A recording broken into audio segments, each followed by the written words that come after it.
Hello, hello! Aujourd'hui, comme promis, dimanche dernier, nous allons mettre en application nos exercices sur les sapins dans une aquarelle plus aboutie, une démo d'une forêt mystérieuse perdue dans la brume. Voilà ce que ça donne au final. C'est pas une démo évidente. Tout se passe dans l'humide avec des dosages assez précis, mais je vous ai bien tout détaillé, toutes les étapes en temps réel, et donc je suis sûr que si vous suivez bien ce que je dis, vous pouvez tous y arriver. Et dans tous les cas, ça reste un bon moyen de commencer à aborder les techniques dans l'humide. Donc vous n'avez rien à perdre à essayer.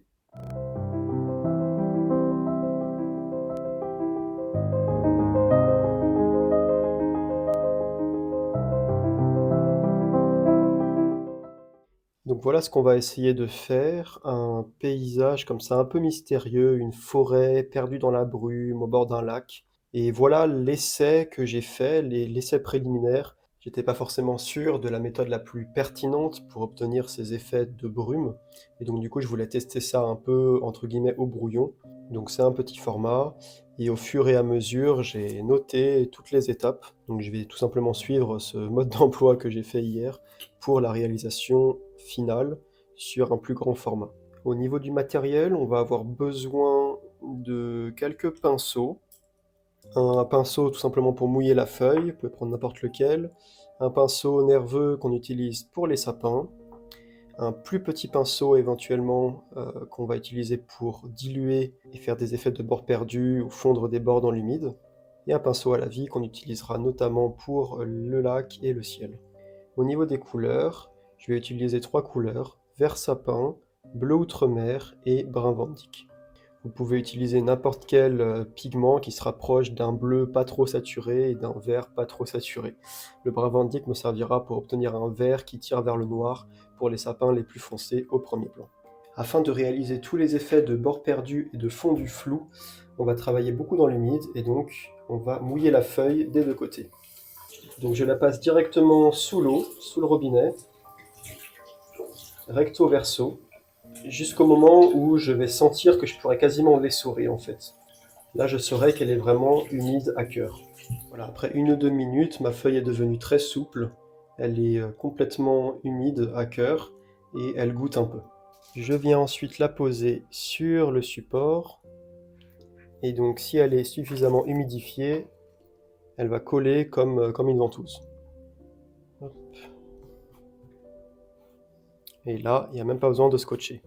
En fait, vous pouvez même pas scotcher parce que c'est humide et le scotch ne tiendra pas. Je ne l'ai pas précisé, mais c'est évidemment un papier 100% coton, ici Arche grain fin. Ça va être vraiment important pour cette démo d'utiliser un papier 100% coton. Vous voyez qu'on a beaucoup d'effets dans l'humide, ça demande des dosages précis et une maîtrise précise de diffusion que vous n'obtiendrez qu'avec un papier 100% coton. Ensuite, je prends une serviette, vous pouvez prendre un torchon, n'importe quoi qui soit à peu près propre et qui absorbe l'humidité, et je vais venir tapoter ma feuille. J'enlève un peu l'humidité qu'il y a sur le recto, mais elle reste humide à cœur. À ce stade, ma feuille est prête, et je vais pouvoir m'asseoir et commencer la peinture. Et si je reviens sur mon mode d'emploi, j'avais étape 0 préparation, mouiller papier des deux côtés, essuyer le recto avec un torchon et remouiller. Donc là, on va remouiller. Je vais prendre mon pinceau, alors c'est un pinceau quelconque, un gros pinceau qui vous permet de prendre beaucoup d'eau. Et on va venir mouiller la feuille. Donc de manière assez classique, sans trop exagérer. On essaie d'avoir une humidification homogène qui brille sous une lampe. Voilà, je vérifie en inclinant le papier sous la lampe que ça ressemble bien à quelque chose d'homogène. Et là c'est un peu trop brillant, donc je vais attendre un tout petit peu. En attendant, je peux humidifier mes godets, notamment donc ceux que je vais utiliser, le vert sapin, le bleu outremer et le reste de brun Van Dyck que j'ai et qui j'espère suffira. Sinon, il va falloir que je sorte le tube. Juste en attendant que ça sèche légèrement, je peux vous remontrer, en essayant de le faire en plus grand, là j'ai une feuille de brouillon, la technique pour les sapins, la gestuelle qui va nous servir et qu'on va répéter constamment au cours de cette aquarelle. Donc avec un pinceau, synthétique assez nerveux. Je vais vous faire un grand sapin pour que vous voyez bien, mais bien sûr on n'en fera pas des aussi grands. Donc l'astuce que j'ai moi pour faire des sapins qui sont plutôt convaincants et assez dynamiques, c'est de commencer par, avec vraiment la petite pointe du pinceau, faire un trait vertical, comme ça, et ensuite juste à côté un deuxième, mais qui part un petit peu sur la droite ou sur la gauche, hein, bien sûr. Vous voyez? Peut-être même encore un à gauche. Vous voyez que je fais une gestuelle un peu, voilà, pas précise. J'effleure un petit peu, je touche, je laisse du blanc. Vous voyez que ça ressemble déjà au haut d'un sapin. Et là, à partir de là, je vais aller assez vite, et je vais faire des gestes comme ça, à droite, à gauche, en gardant au début un angle de 45 degrés à peu près pour mes branches, et au fur et à mesure en descendant cet angle. Je descends beaucoup à gauche, disons, et ensuite je viens compléter à droite. C'est pas grave s'il y a du blanc hein, au milieu. Ça va aérer votre sapin. Je vais reprendre un peu de pigment, et je vais repasser sur la gauche, voilà, puis sur la droite. Et puis au fur et à mesure, je vais descendre mes branches. Donc là, je vais les faire quasiment horizontales peut-être. Voilà, et là j'ai déjà basculé sur des branches qui sont vers le bas. Et ça, c'est le signe qu'on arrive à la base du sapin. Et ensuite, une technique qu'on va aussi utiliser pendant cette démo, c'est de venir avec un pinceau, juste humidifier. J'aime bien moi, humidifier comme ça, et ensuite assécher avec le doigt. On va venir passer de l'eau sur la base, ce qui a pour effet de tirer les pigments et de diffuser tout ça,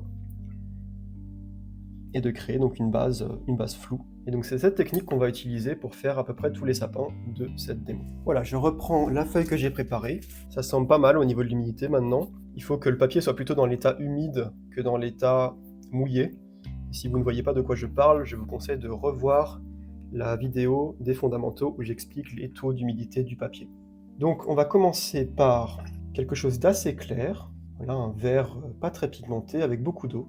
Et rappelez-vous ce que je vous ai dit sur la vidéo de la semaine dernière, hein, plus vous mettez de l'eau, plus ça va diffuser.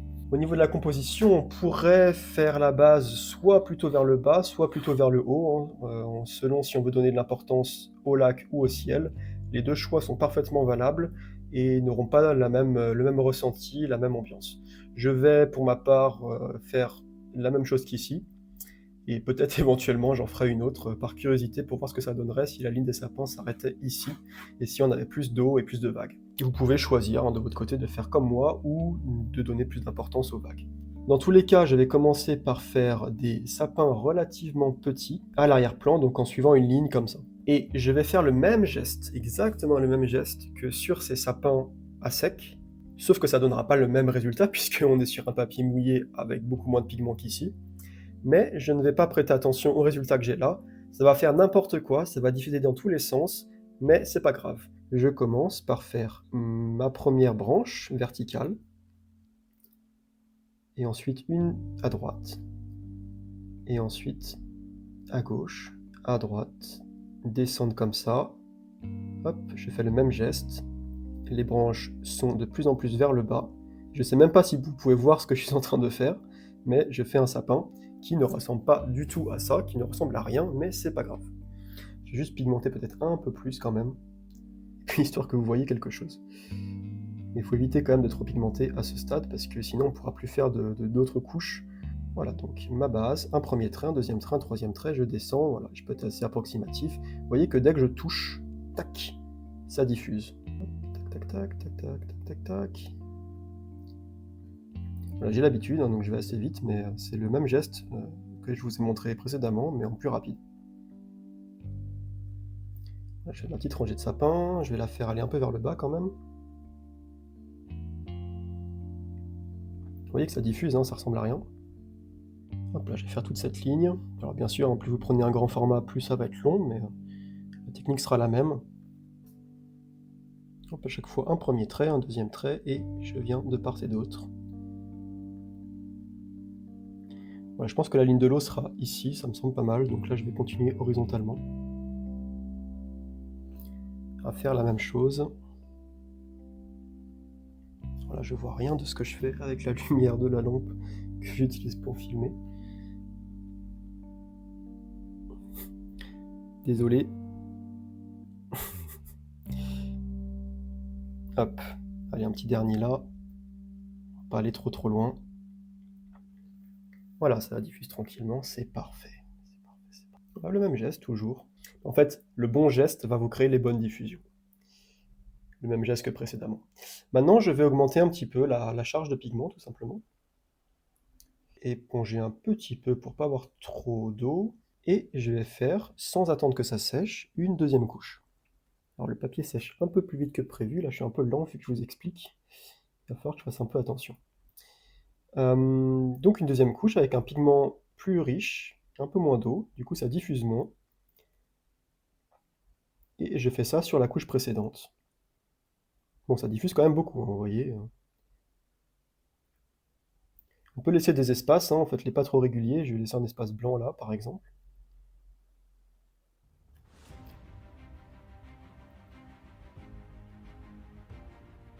Faites-les un peu plus grands que la couche précédente, faites-les descendre plus bas.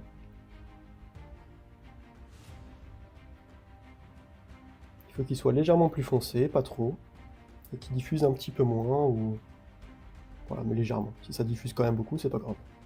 Donc deuxième couche, alors je vais me grouiller un peu, hein, si vous me le permettez. Je vais commencer à rajouter un peu du brun Van Dyck, pour que le verre ne soit pas trop saturé. Ça va contribuer à donner cette ambiance un peu mystérieuse. Je vais bien éponger là, parce que j'ai pas trop d'eau sur le pinceau, parce que plus il y a d'eau, plus ça diffuse. Alors là, vous voyez, je regarde dans ce qui se passe, et je vois que c'est pas assez pigmenté, parce que c'est plutôt en train de retirer du pigment de la couche d'en dessous, sans en rajouter. Donc ça, c'est pas quelque chose qu'on veut, hein.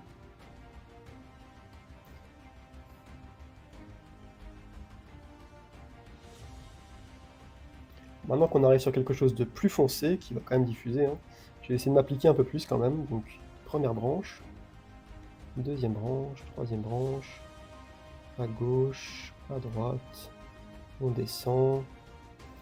Voilà, n'hésitez pas à faire bien aérer et à laisser du blanc. Celui-là, je ne l'ai pas très bien aéré. Surtout les premiers qui sont très foncés au premier plan, il va falloir soigner un petit peu. Voilà, je vais laisser un grand espace là.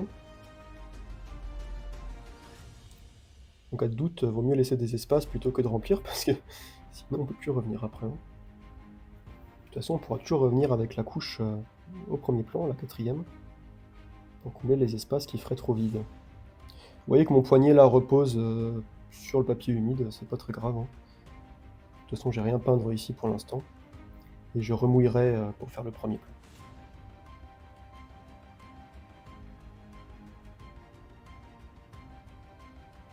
De toute façon, on a mouillé les deux côtés du papier, il est mouillé bien à cœur, donc l'humidité remonte constamment. Donc même si ça paraît un peu sec, ça ne l'est pas tout à fait. Alors, je vais ajuster un tout petit peu là, histoire d'avoir quelque chose... Rajouter un petit peu d'eau, histoire d'avoir quelque chose de plus... de moins pigmenté, pardon. J'aimerais bien que ça soit de moins en moins pigmenté à mesure qu'on va vers la gauche. Ça va juste donner une espèce de direction à la lumière. Je vais en mettre un là, j'espère qu'il n'est pas de trop. Non, ça me semble bien. Par contre, je trouve qu'il en manque peut-être un ici, mais... je pense que je vais prendre le risque. Allez, je vais en faire un assez clair.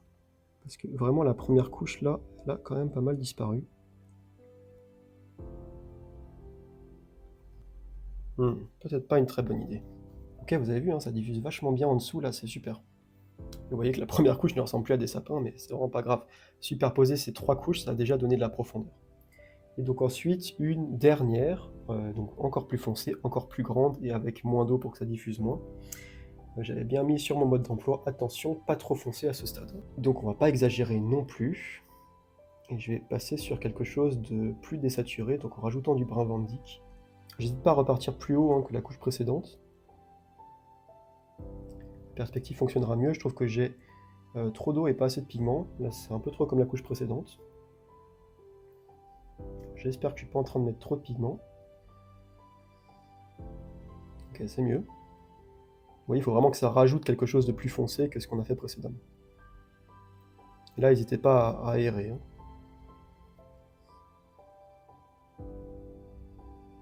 N'hésitez pas aussi, hein, si vous en avez deux bien identifiés de la couche précédente, à en faire un entre les deux. Faut pas que ça soit trop régulier non plus. Vous voyez là, j'ai un bel espace entre ces deux-là, mais je vais pas en faire un en plein milieu. Je vais le décaler légèrement à gauche. Donc c'est tout bénef parce que je garde cet espace qui ajoute de la lumière et de l'intérêt, et en même temps je casse la symétrie, j'ajoute plus de profondeur et c'est plus naturel. Voilà, le papier est de plus en plus sec. Il devient même dangereusement sec. Là, il faut vraiment à ce stade apporter assez de pigment. Si vous n'apportez pas assez de pigment, vous allez avoir des auréoles, et les auréoles, ça peut être une très bonne chose. Prenez un pinceau que vous humidifiez et venez tapoter une goutte. Vous pouvez la tapoter plusieurs fois pour qu'elle s'étende un peu plus. Je vais en faire une ici aussi. Peut-être une ici aussi. On va voir ce que ça donne ensuite. Ce qu'il faut vraiment éviter, et l'erreur à ce stade, je pense, qui serait la plus courante, c'est d'avoir trop d'eau, pas assez de pigment sur le pinceau. Et du coup, bon là dans le cas extrême où j'ai que de l'eau et pas de pigment, vous allez venir en fait essuyer la couche précédente, ne rien rajouter, et ça va être moche. Il faut vraiment regarder ce qui se passe et vous assurer que ce que vous apportez à chaque couche ajoute quelque chose sur les couches précédentes et n'enlève pas du pigment.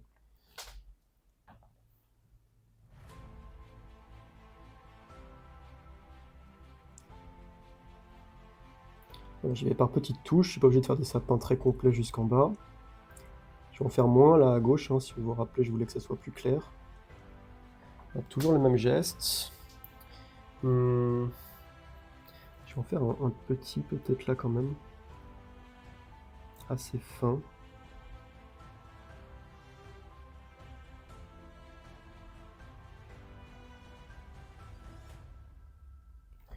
Encore une fois, j'espère qu'il ne sera pas de trop. Hop. Vous avez vu, là, ça fait son truc, hein, l'auréole. Allez, pour le plaisir, je vais en faire une autre.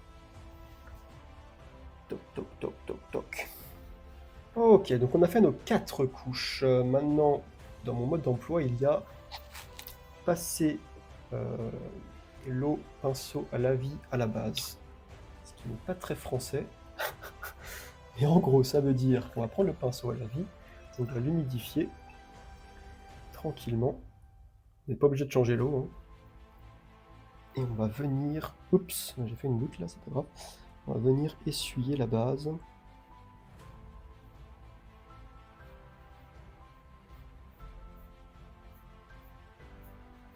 Pour que les pigments viennent vers le bas, soient emportés vers le bas. Alors attention à ne pas trop aller dans les sapins et ne pas avoir trop d'eau sur le pinceau. Sinon l'eau va remonter dans les sapins et vous allez avoir des auréoles un peu trop proéminentes pour le coup. Là, vous voyez que j'ai en fait assez peu d'eau hein, sur le pinceau, je l'ai essoré avec les doigts. Et donc je peux me servir de ce pinceau humide, pas mouillé, hein, humide, pour venir tirer les pigments de la base des sapins. Et donc c'est les pigments à la base des sapins qui diffusent dans l'eau, et c'est pas l'eau qui remonte dans les pigments. Ça c'est vraiment parce que mon pinceau n'est pas trop humide. D'un autre côté, il y a aussi un peu d'eau quand même hein, qui remonte dans les sapins, et ça va créer des volutes de brume un petit peu.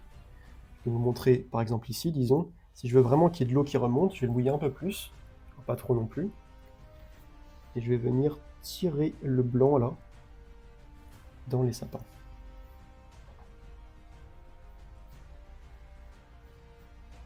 Écoutez, ça me paraît prometteur, c'est peut-être un peu trop pigmenté malheureusement, notamment ici j'ai peut-être un peu exagéré. Peut-être que je peux faire une petite auréole pour... allez, 1, 2. Peut-être que l'eau va un peu diluer les pigments. Peut-être aussi ici. Il ne faut pas trop en faire non plus. Je vais passer au premier plan, donc il est à peu près sec là, enfin, il est humide mais je voudrais qu'il soit vraiment mouillé pour le coup. Donc je vais revenir avec ce pinceau. Attention à ne pas faire tomber d'eau dans mes sapins. Et je vais tout simplement mouiller la base là, donc sans toucher les sapins pour le coup. Hein. Hop, mouiller ça généreusement, tranquillement. Et là, il va falloir que j'attende un peu pour faire les effets de vague. Les effets de vague, il faut les faire sur un papier qui est en séchage. Du coup, en attendant, je vais aussi remouiller le ciel qui est humide, mais uniquement parce qu'on sent l'humidité qui vient de l'intérieur du papier. Hein. Par contre, en surface, il a séché. Et je vais venir rajouter des choses dans le ciel. Donc pour le ciel, vous vous rappelez, je vous avais dit que je prenais de l'outremer. On va mélanger de l'outremer, du vert et un petit peu de brun Van Dyck. pour avoir un gris bleu désaturé. Voilà, c'est pas mal. Pour le coup, on va vraiment faire ça tout en douceur, très dilué. Donc beaucoup d'eau. Qu'est-ce que ça donne? Ok, ça peut être pas mal. Je vais juste faire des bandes en fait.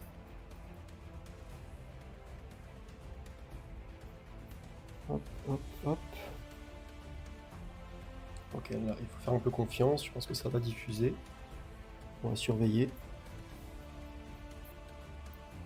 J'ai vraiment envie de repasser, mais je pense que ça peut diffuser tout seul. Ok, hop, on va venir faire perdre tout ça dans l'humide. Bon, si quand même, j'ai un peu repassé à la base là.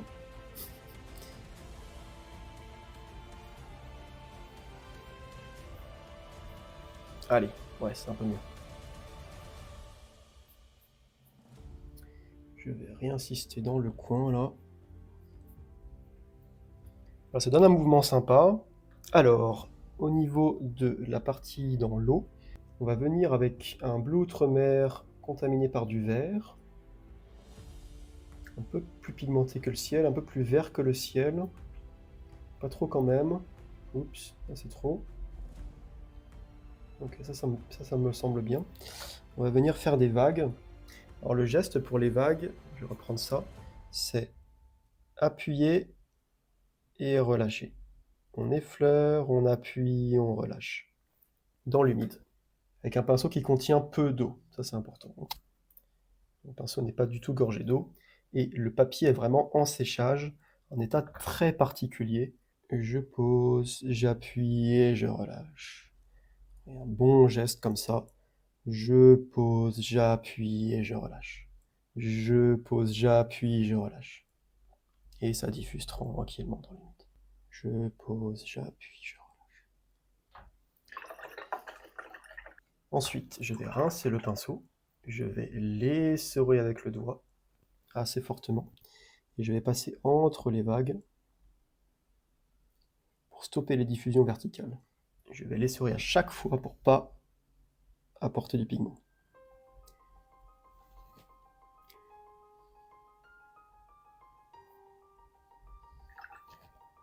Vous voyez, j'évite comme ça qu'il y ait des épis de pigments qui partent vers le haut. Notamment ici. Hop, je vais repasser du bleu entre les vagues. Et j'aurais pu faire ça avant en fait. Faire une base bleue, léger bleu, ça aurait été pas mal. Parce que là c'est un peu trop blanc je trouve. Je peux venir remettre un peu de bleu. Les vagues que j'ai faites au début de toute façon vont donner du relief. Même si je repasse par-dessus. Et je vais venir refaire des petits effets comme ça, de vagues. Vous voyez, c'est léger, hein, je construis au fur et à mesure. Je me recule. Dans l'idée, c'est pas mal, je trouve que ça manque un peu de pigmentation, donc hop, je vais reprendre le bleu-vert qui me reste, j'en ai plus beaucoup. Et je vais repasser sur les premières vagues avec le même geste. Tac, tac, tac. Tac, tac, tac. Tac, tac, tac. Tac, tac, tac.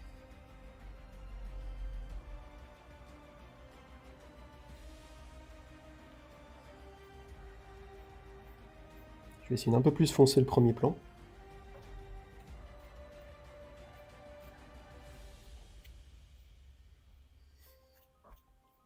Repasser dans ces vagues-là.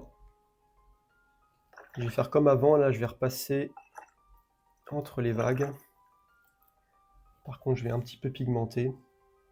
Pour pas que ce soit trop blanc, sinon ça attirerait un peu trop l'œil, je trouve. Genre pas trop pigmenté quand même. Voilà, je fais un peu de relief, des effets de vagues, mais je veux pas que ce soit trop impressionnant non plus.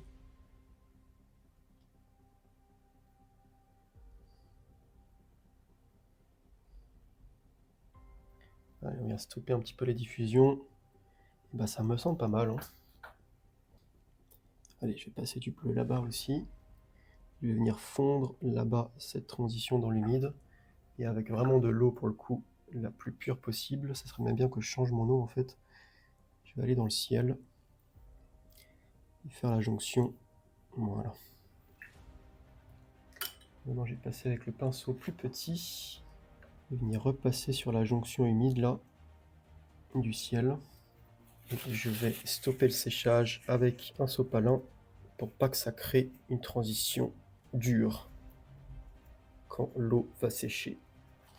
Qu'est-ce qui s'est passé ici? Je n'en ai aucune idée, je verrai ça à la vidéo. Est-ce que c'est moi qui ai mis ma main dedans? Je sais pas si je le garde ou pas, je pense que ça peut être intéressant en réalité. De toute façon, on n'a pas fini avec les sapins, on va refaire une couche encore. On est loin d'avoir fini. Alors étape 2, petite touche très légère pour la rangée du dessus, très impressionniste. Alors là, je vous explique, c'est assez simple.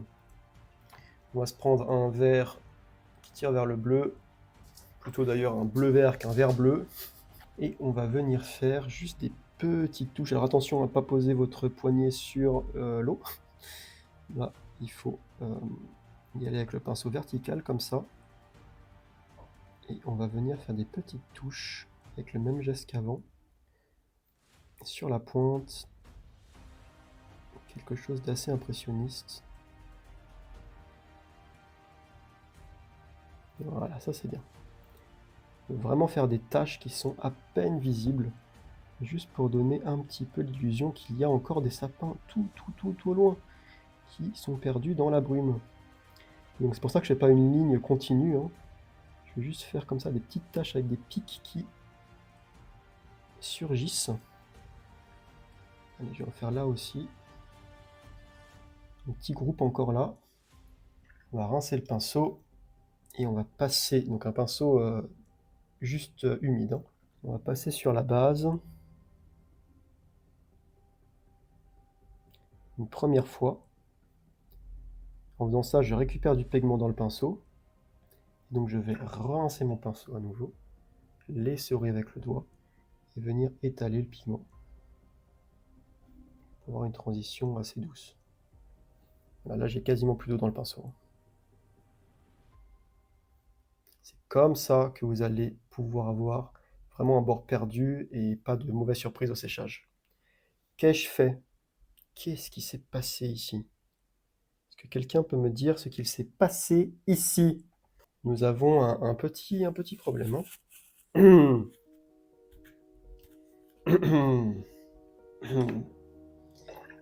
vous inquiétez pas, je suis presque professionnel. C'était absolument prévu. Je suis pas en train de tout gâcher du tout, hein, mais pas du tout, hein. Vraiment, si vous pensez ça, je suis outré par un tel manque de confiance. C'est un exercice dangereux. Ouais. Est-ce que j'ai de la chance? Ça va. Dis mon papier. Ok, je fasse un peu plus attention.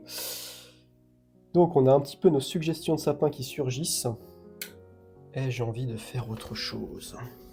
À ce stade au niveau composition. Qui peut le plus, peut le moins. Bon, qui peut le moins, peut le plus, je sais plus trop. En même temps, le mieux est l'ennemi du bien. Peut-être que je peux en référer à mon mode d'emploi. Donc ça, c'était l'étape 2. Alors, étape 3, papier quasi sec. Sapin du premier plan, plus foncé. Ça diffuse encore légèrement. Ne pas insister sur le haut, ou même ne pas le faire. En gros, là, c'est à peu près tout flou, même si on commence à voir des sapins sur la première rangée qu'on a fait au premier plan. Mais donc, ce qu'on va faire, c'est qu'on va vraiment rajouter cette fois des sapins qui sont beaucoup moins flous. Les sapins du premier plan, beaucoup moins flous et beaucoup plus bleus aussi, hein. Donc on va quand même prendre beaucoup de pigments, on va prendre un mélange à peu près un tiers de vert sapin, bleu outre-mer et brun bandic pour avoir quelque chose comme ça. Et c'est parti. Donc là je vais faire des sapins un peu grands sur le bord et pour le coup il faut vraiment que je m'applique un petit peu.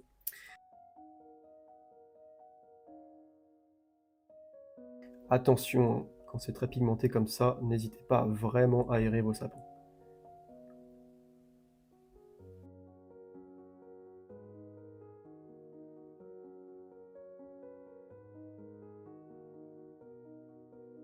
On pourra rattraper ce que j'ai fait à droite, c'est pas grave.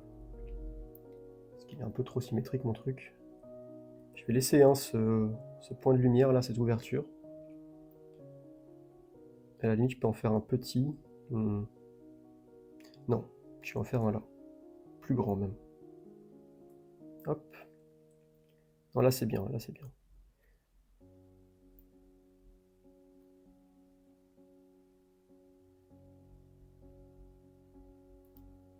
je vais en faire un plus petit là.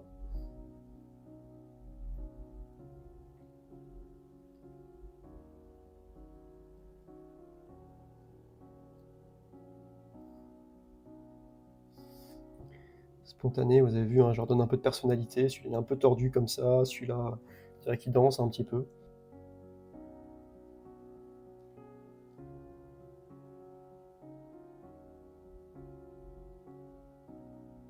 Alors, par contre, attention, là, je suis un peu en train de les faire espacer de la même manière. Donc là, je vais en coller un grand là. Vous avez vu, hein, toujours la même technique pour le haut.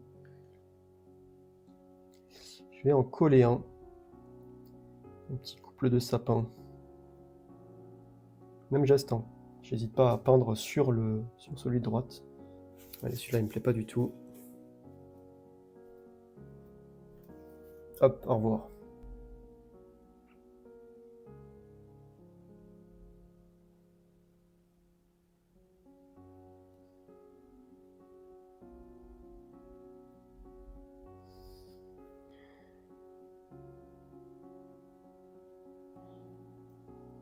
Bon, dans certains manuels de composition avancés, on pourra vous donner des conseils du genre alors il faut que l'espace entre les deux plus hauts sapins soit égal au ratio de l'espace entre les deux plus petits fois le nombre d'or divisé par le carré de la vitesse de la lumière.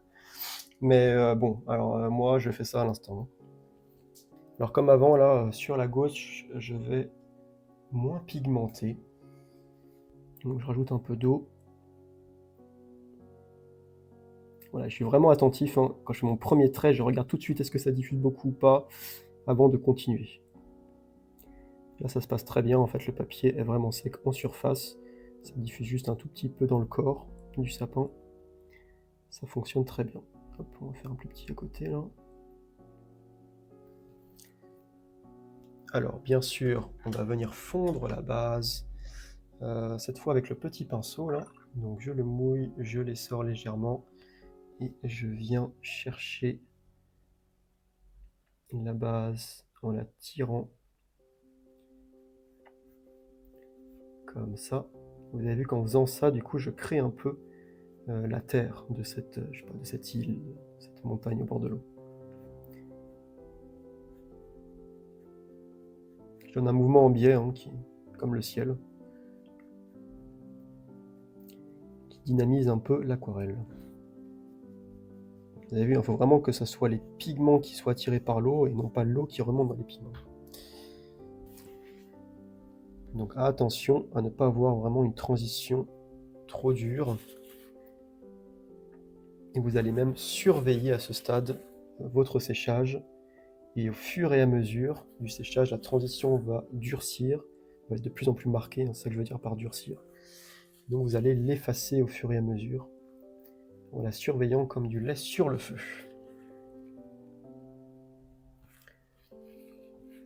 Hop, regardez, je vais pouvoir faire quelques petits points là d'eau fraîche, histoire que ça remonte un peu et que ça me crée un petit effet de brume. Allez, remonte petit eau, remonte dans le sapin, dans le gentil sapin. Voilà. Allez, on peut faire ça ici. Hop, une petite goutte, ça diffuse. Une petite goutte, une petite goutte. Hop, bon. Alors, il y a mon raté de droite là. On va venir y faire une petite rangée de sapins sympathiques. Sympa sapin, sapin sympa. Alors, on va en faire un petit qui danse là. Tchac tchac. Regardez, je peux décider de mettre un grand espace blanc à gauche là. Et le compléter à droite. Quelque chose de bien aéré. Et un plus grand ici.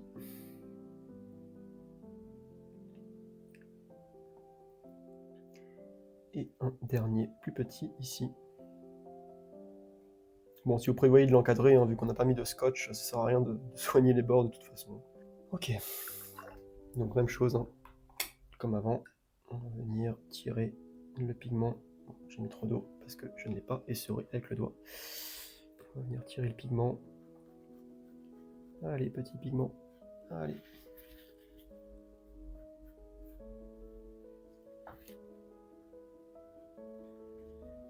Et je viens essuyer, effacer les bords qui deviennent trop proéminents. Je viens les tirer dans l'eau. Vous voyez, je fais en sorte qu'il n'y ait pas trop de délimitation précise entre où commence la terre, où commence l'eau. Bon, je vous avoue que je suis vraiment pas fan de ce que j'ai fait ici, mais ça devient difficile à rattraper quand même là à ce stade. Je vais finir avec le petit pinceau, une valeur assez claire. Et je vais revenir un petit peu sur l'arrière-plan en faisant juste le sommet de certains sapins.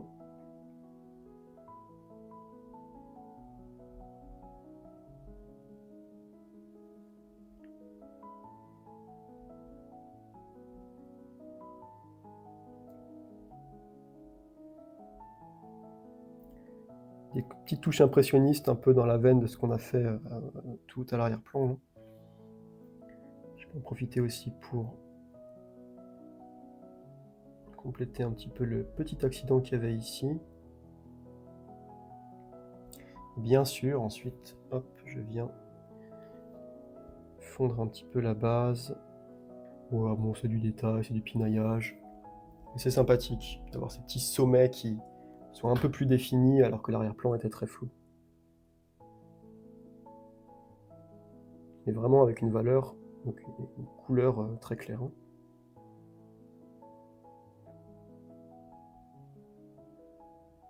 peut s'amuser là, en faire des petits. Comme la même technique un peu que ce que j'avais fait sur la forêt de sapin. Une démo d'il y a quelques mois. J'aimerais bien en faire encore quelques petites auréoles là. Ça marchera mieux avec ce pinceau, voire même avec le pinceau à la vie parce que ça va déposer des grosses gouttes, c'est pas des petites. Oula. Il faut encore avoir un accident. Je pense qu'on est pas mal. Je peux pas résister, même si je sais au fond de moi que c'est une mauvaise idée, je peux pas résister à la tentation de venir renforcer un petit peu les vagues, je les trouve trop claires. Comment tout gâcher?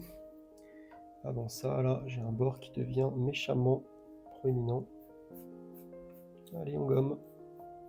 On gomme avec un pinceau quasi sec. Hein.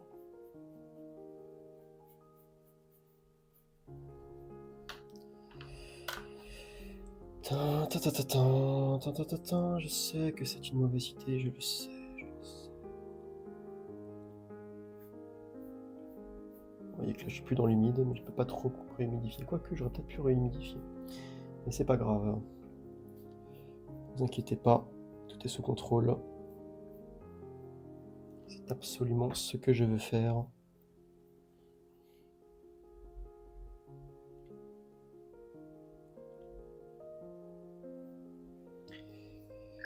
C'est absolument contrôlé car je vais maintenant passer entre les vagues avec un pinceau vraiment à peine humide.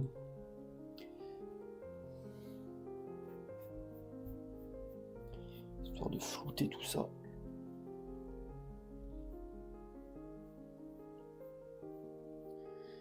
Et bah c'est pas de la tarte cette petite démo. Même si je pense que, voilà, même sans la pinaille, hein, mais on peut se faire plaisir et arriver à faire de belles choses sans avoir une maîtrise technique absolument parfaite. Et c'est un très bon défi pour se lancer dans la technique dans l'humide. Ouais, j'ai bien fait quand même, j'ai bien fait. Vous avez vu, c'était vraiment pas très humide, donc là, quand je rajoute beaucoup de pigments, en fait, il n'y a pas trop d'eau et pas trop de pigments sur mon pinceau, donc je peux charger au fur et à mesure la zone et ça diffuse pas trop. En fait, ça diffuse assez pour pas qu'il y ait des bords nets qui se créent, mais c'est tout. Surtout, ça évite que ça parte dans tous les sens, parce que c'est un peu ça la difficulté quand on fait des vagues dans l'humide.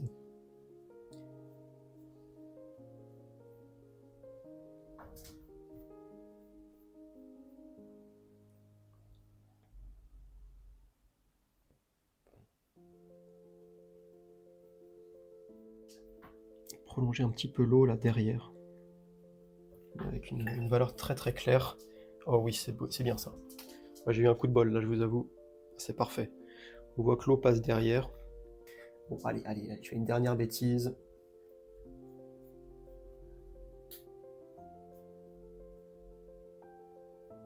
Dernier petit contraste là. Voilà.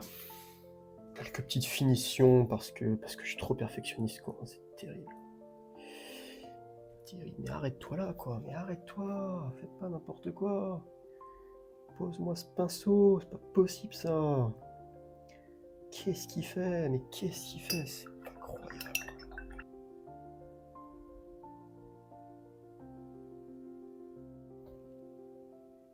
Bon, on pourrait rajouter des petits oiseaux si on le souhaitait. Moi, je crois que je vais me contenter de ce résultat qui me satisfait. Comme je vous dis, les bords là, hein, surveillez-les vraiment jusqu'en fin de séchage, c'est important. C'est marqué sur le mode d'emploi. Étape 5, pendant séchage final, surveillez la création de bords durs et diluez au fur et à mesure avec un pinceau juste humide. Ce que je suis en train de faire ici. Vous pouvez éventuellement rediluer dans l'eau que vous avez apporté un peu de pigment. Mais bon, il faut avoir le bon dosage, et là je suis en train de faire n'importe quoi parce que j'apporte pas assez de pigment et du coup ça fait des auréoles. Donc voilà, attention. Attention à pas tout gâcher, c'est dommage à ce stade. Puis pour mieux pas que ça soit trop pigmenté à la base, parce que vous avez vu qu'on a cet effet de brume qui remonte vers les sapins, qui est tout à fait sympathique. Et je vois pas pourquoi on voudrait s'en débarrasser. Au contraire. Je peux même l'accentuer comme ça. Vous avez vu là, des bordures qui se créent. On les efface. Voilà, avec le mouchoir, hein, je peux venir enlever le pigment directement, frottant légèrement sans appuyer comme un sourd, et ça crée encore un peu de brume. Finalement, vous voyez hein, que la brume, ça se peint, on peut la peindre, la créer, la suggérer, grâce à un contraste entre du flou et du net. C'est aussi la brume, le contraste entre le visible et l'invisible, donc les sapins visibles au premier plan, et les arrière-plans qui se perdent, hein, qui ne sont plus visibles du tout. On suggère un relief, grâce à, premièrement, la rangée de sapins qu'on a faite au début, qui a complètement diffusé et qui allait vers le bas, grâce aussi à cette petite suggestion impressionniste sur une espèce de crête. C'est dans la suggestion, c'est l'invisible qui contraste avec donc le visible. Vous voyez que la brume, finalement, on la peint pas vraiment, quoi. Elle surgit grâce au travail de l'eau et au fait qu'on a laissé les choses s'aérer, se faire dans l'humide. Donc voilà le résultat. Maintenant que c'est à peu près sec, ça prend beaucoup de temps à faire sécher les deux côtés. Hop là.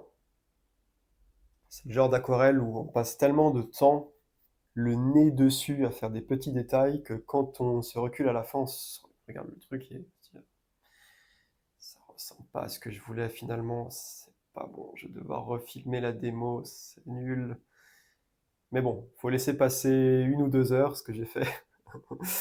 Et finalement, non, ça va très bien. J'espère que vous aussi, si vous avez suivi la démo, vous en êtes contente. Et en tout cas, j'espère que ça vous a montré une première manière de réaliser des effets de brume sur papier humide, et que vous avez pu comme ça pratiquer les dosages.